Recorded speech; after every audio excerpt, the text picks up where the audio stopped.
Bonjour à tous, nous sommes aujourd'hui le dimanche 2 mai. Je vous emmène au rucher parce que ce matin j'ai environ 90 nucléi à vérifier pour l'acceptation des cellules royales de 3 jours que j'ai mis il y a 6 jours. Donc aujourd'hui je vérifie l'acceptation et en même temps je casse les cellules royales de sauveté qu'elles auraient pu faire sur les cadrons de couvain.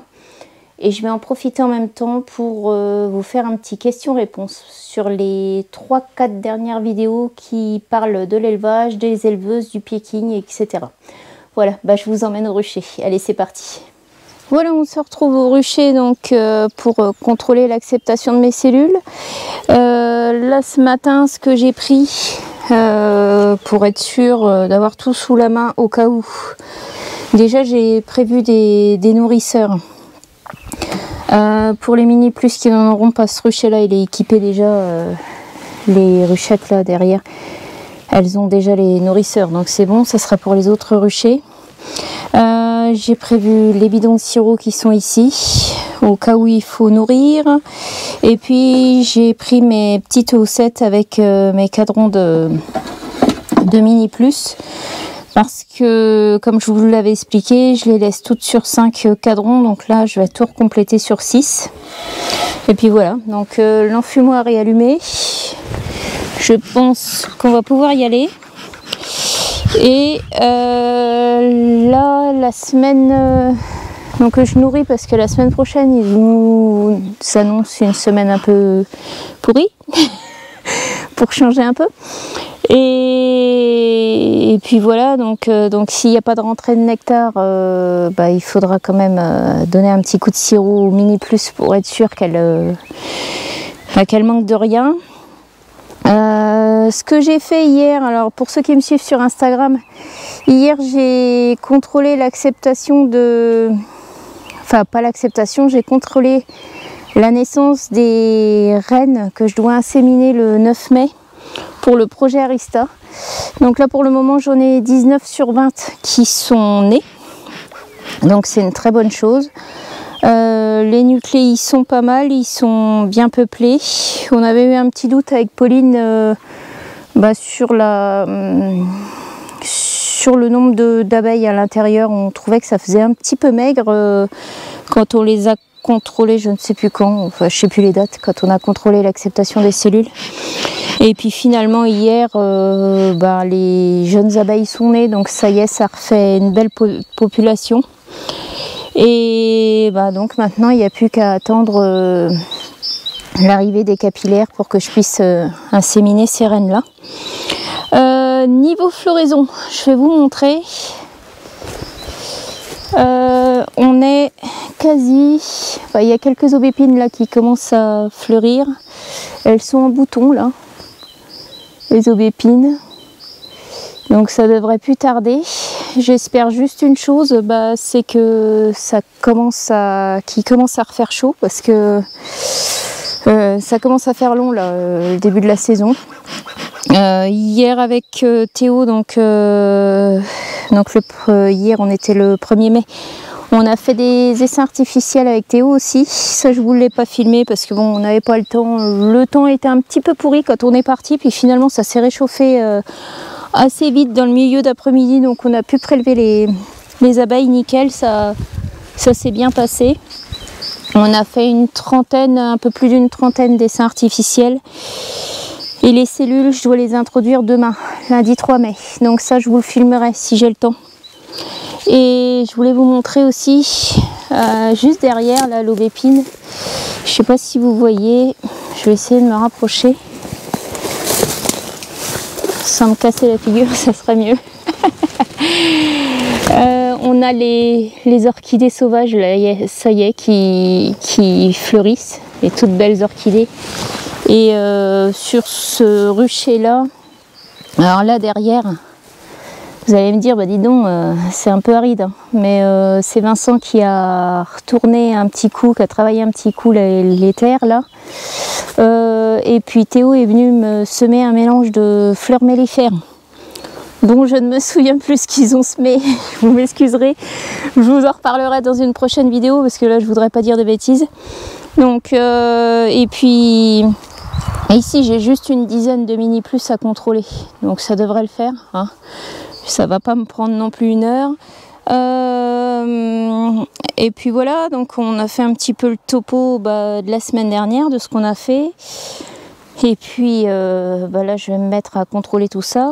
Là ce sont mes anciens portoirs là, donc c'est simplement une planche en bois avec des agglos pour travailler à hauteur.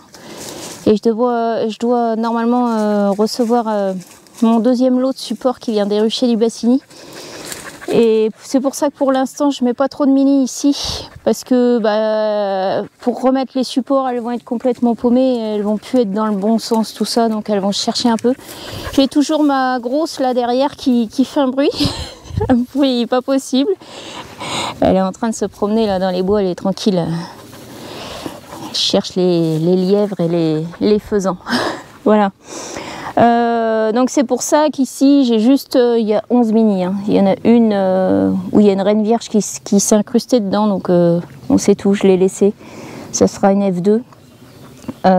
Et tout le restant, donc j'ai juste une dizaine de mini plus à contrôler.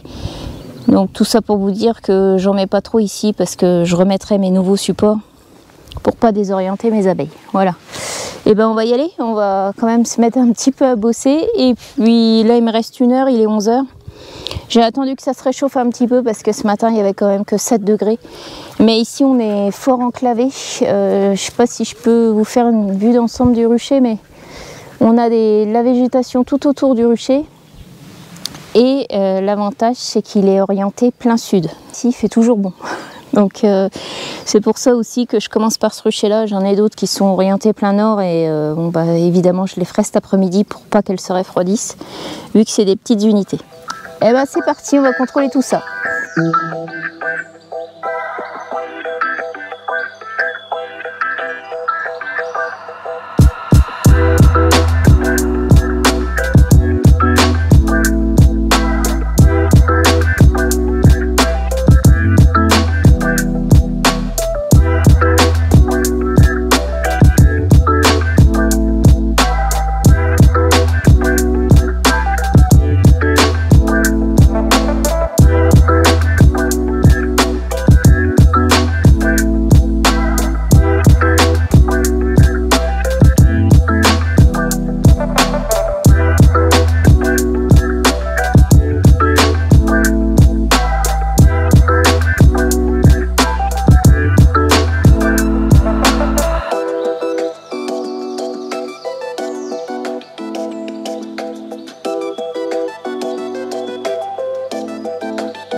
Voilà, je vais en profiter pour m'asseoir et puis pour vous répondre aux questions que vous m'aviez posées donc, la dernière fois.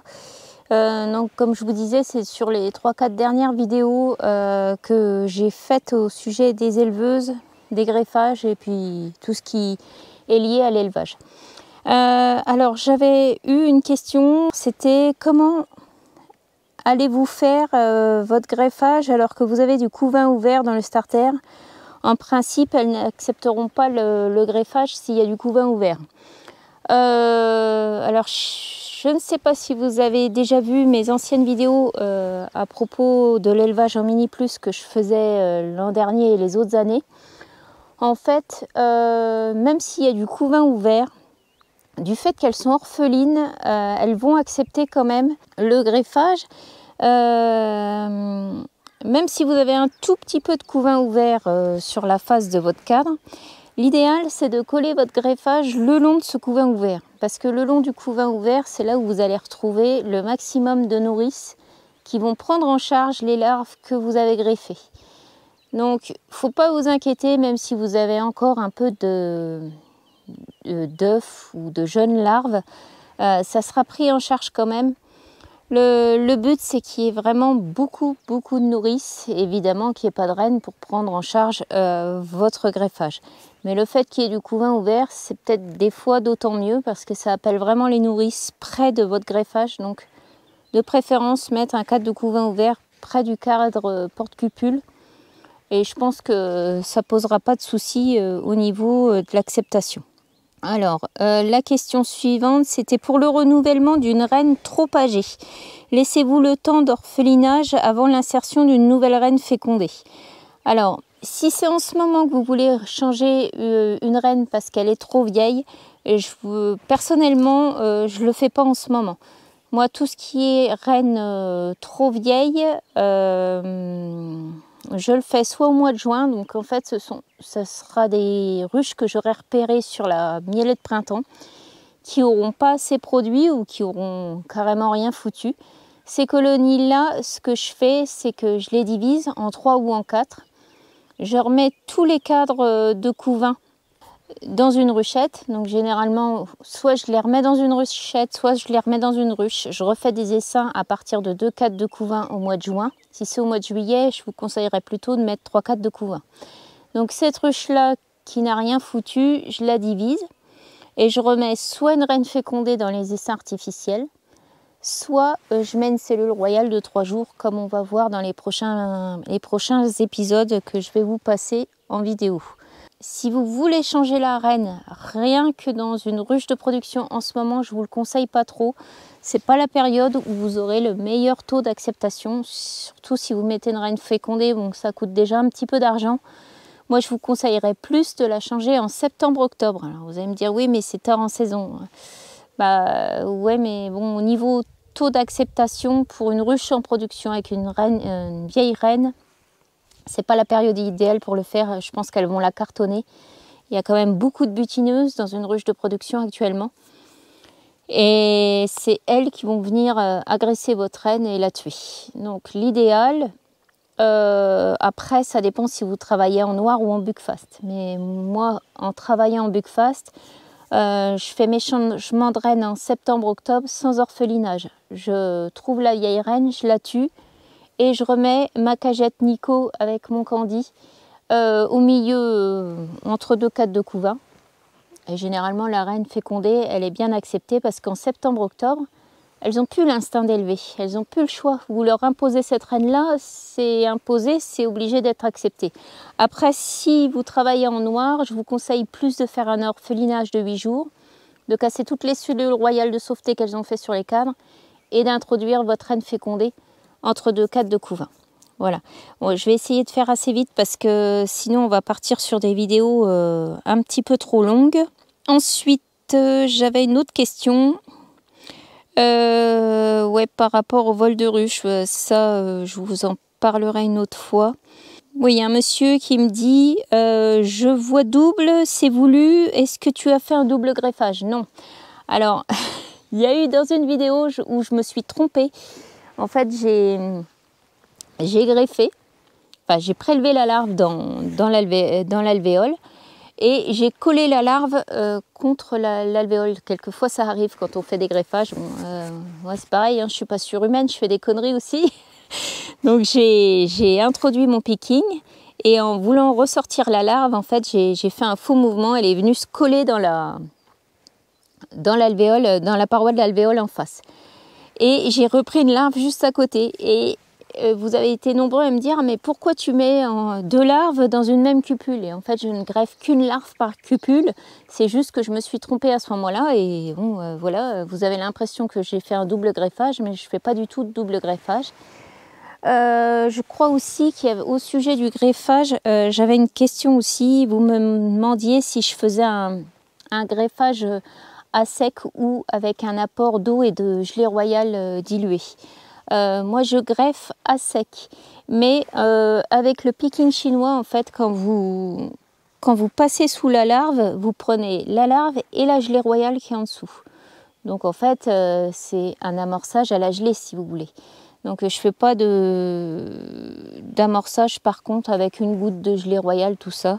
Par contre ce que je vous conseille, c'est que quand vous greffez, vous avez votre cadre porte-barrette, même si vous avez peut-être 100 mètres à faire jusqu'à votre rucher d'élevage, l'idéal c'est d'emballer votre barrette de greffage dans un linge humide, ça c'est hyper important, et de surtout pas l'exposer aux UV, parce que les larves en règle générale sont très sensibles aux rayons du soleil, et ça peut altérer les larves et donc surtout bien les maintenir dans un linge humide et puis limite dans un sac congélation pour vraiment que ça reste vraiment au frais, quoi.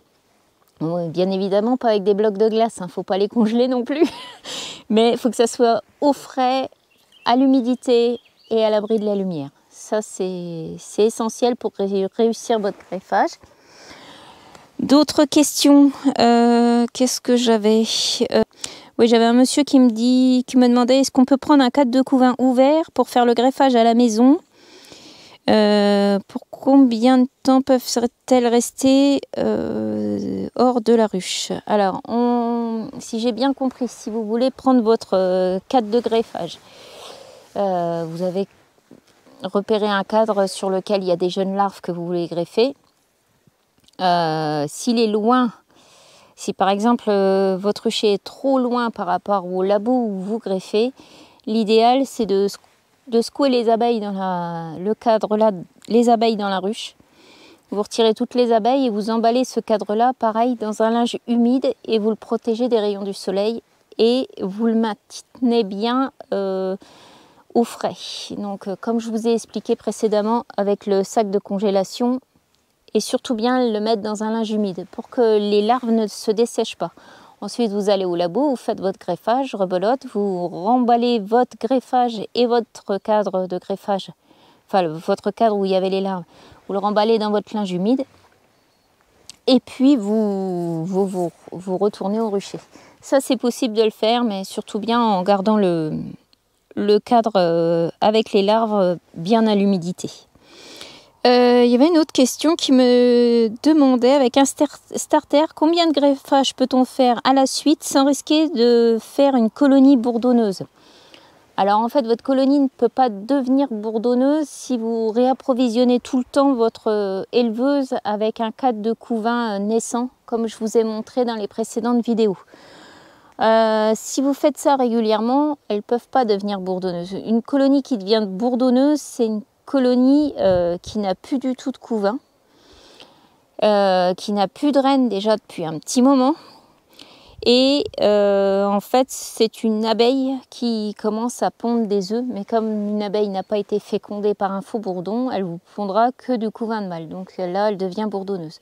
Mais là, il faut déjà un petit moment pour que ça devienne bourdonneux quand même, hein. Mais si vous réapprovisionnez régulièrement votre éleveuse avec un cadre de couvain naissant, vous aurez toujours des jeunes abeilles. Vous pourrez toujours faire votre élevage, votre greffage, sans oublier de bien nourrir et de mettre une pâte protéinée à chaque fois. C'est hyper important pour les larves, même les jeunes larves là, qui vont naître et qui vont devenir des nourrices, soit des nourrices de bonne qualité. Ça, c'est hyper important. J'essaye de faire vite, hein, vous m'excuserez. Alors, peux-tu nous dire la meilleure méthode pour introduire une reine vierge? Alors, je travaille pas du tout en reine vierge. Je trouve ça un petit peu compliqué. Bon, il y a pour les reines vierges, il faut les faire naître en couveuse ou dans un finisseur. Ça, je fais pas. Après, j'ai encore une paire de mini plus à remplir. Je ferai peut-être la méthode que je vous avais expliqué, que je vous renverrai sur la vidéo ici à l'écran, pour la vidéo que j'avais fait sur les mini plus. Si jamais vous partez avec une mini plus qui n'a pas du tout de cadre de couvain et que vous partez directement sur de la cire gaufrée, une grappe d'abeille et vous balancez votre reine vierge dedans.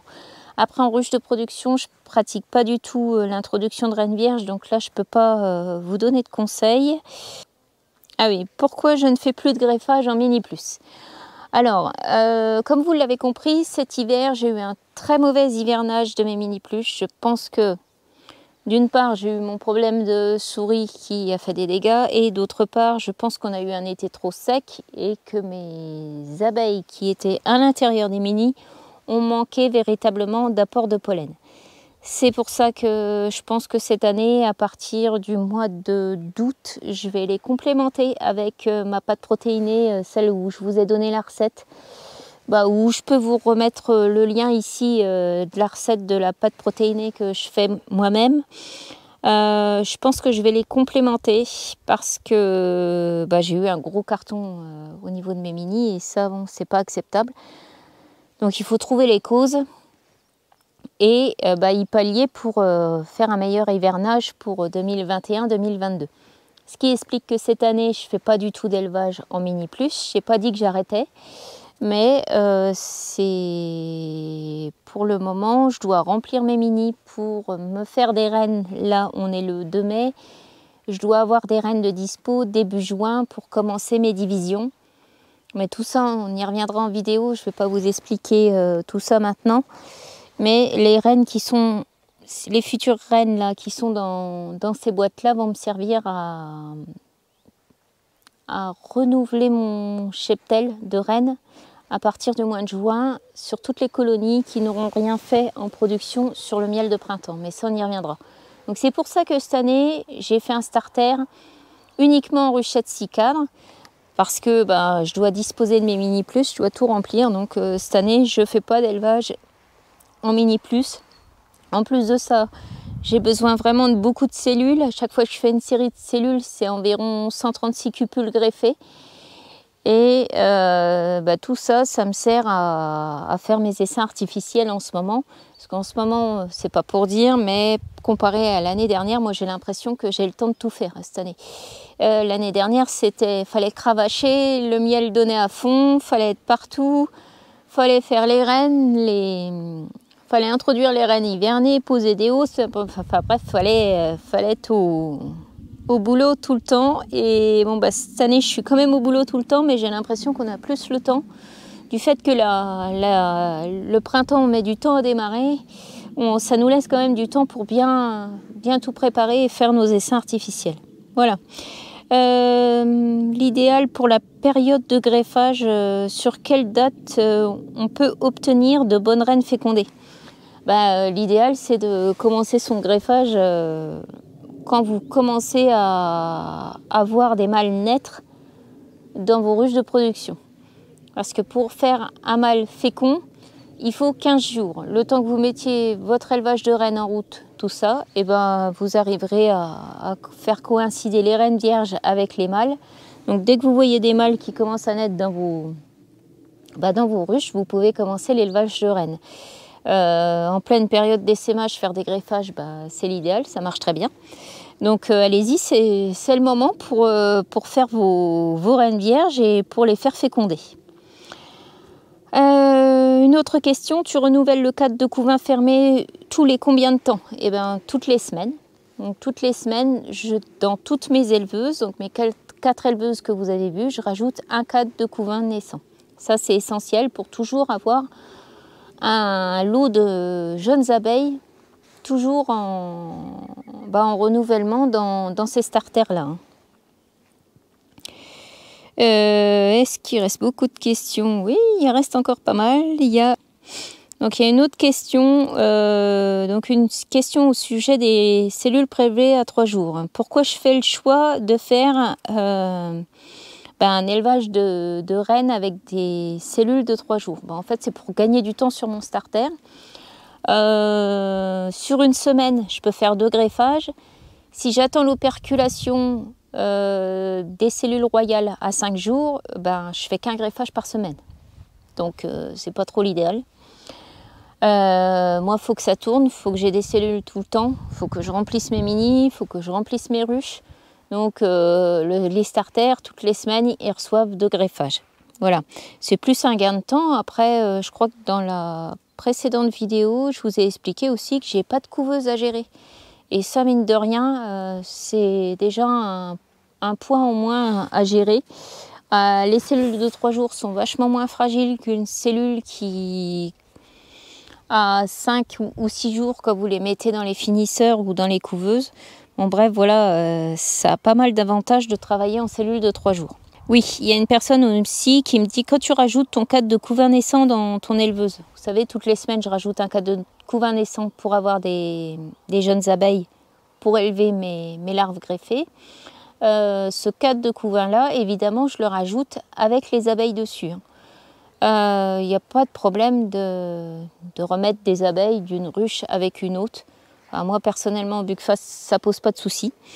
Donc quand vous rajoutez votre cadre de couvain naissant dans votre éleveuse toutes les semaines, c'est cadre de couvain naissant avec abeilles dessus. Donc ça c'est fait. Et je crois qu'on arrive quand même à la fin, j'espère. Pour faire votre greffage. Alors après j'ai une personne pour faire un greffage en mettant 2 cadres de couvain fermés avec leur abeille. Je dirais que commencer qu'avec 2 cadres de couvain fermés pour faire un starter, donc pour faire une éleveuse, je pense que ça va être trop léger. Faut vraiment beaucoup de monde, faut qu'il fasse chaud à l'intérieur, faut que ça grouille d'abeilles pour que les nourrices elles aient la patate pour élever vos cellules royales. Donc je pense que travailler à l'économique avec 2 cadres de couvain, c'est un petit peu short. Voilà, je pense qu'on arrive à la fin. Donc oui, il y avait Alexis qui me demandait pourquoi j'avais abandonné l'élevage en mini plus. Donc je ne l'ai pas abandonné, je vous ai expliqué pourquoi. Et je débute l'apiculture. Dans une ruche, j'ai un essaim de l'an dernier dont il y a une vieille reine. Selon toi, dois-je changer la reine? Sébastien, ça j'ai répondu déjà. Pour le changement des reines, moi j'attendrai plutôt septembre-octobre. Après avoir fait des ruchettes éleveuses, as-tu fait une vérification par la suite pour t'assurer qu'elle était en train d'élever une reine sur les œufs? Oui, alors, cette question-là, en gros, au bout de 3 jours, quand je retire mes cellules royales de 3 jours, avant de faire mon greffage, je vais préparer toute mon éleveuse. Donc c'est-à-dire que je vais secouer tous les cadres de couvain qui y a à l'intérieur et je vais regarder le cadre dans son entièreté pour voir si elles n'ont pas fait des cellules royales de sauveté. Si elles ont fait des cellules royales de sauveté sur ces cadres-là, je les supprime sur tous les cadres de couvain. Je remets tout le monde en place, je vais faire mon greffage et je remets mon greffage. Ça c'est essentiel, vous devez le faire à chaque fois que vous reposez un greffage, c'est surtout bien vérifier si elles n'ont pas fait un élevage royal. Si jamais il y a une reine vierge qui naît dans votre starter, la reine vierge, le premier truc qu'elle va faire, c'est bouffer toutes les cellules royales que vous avez mis à élever. Donc ça, bien vérifier si elles font un élevage royal dans votre starter et supprimer les cellules. Je crois qu'on arrive certainement à la fin, je crois. Franchement, vous avez été vraiment nombreux à me poser des questions et j'essaye de faire au mieux. Comment éviter les fausses bâtisses sur les cellules royales? Alors, si jamais vous ne faites pas de cellules royales de 3 jours, que vous faites des cellules royales et que vous les introduisez à J+10, J+11, dans le cycle de développement d'une cellule royale, à J+5, votre cellule royale doit être fermée. Pour éviter les fausses bâtisses, vous devez mettre un bigoudi. Donc vous regardez dans un catalogue apicole ce que c'est qu'un bigoudi si vous ne savez pas ce que c'est. C'est fourni par la société Nicoplast et c'est disponible dans tous les bons magasins de matériel apicole. Donc vous mettez votre bigoudi sur votre cellule royale qui est fermée, qui est à J+5.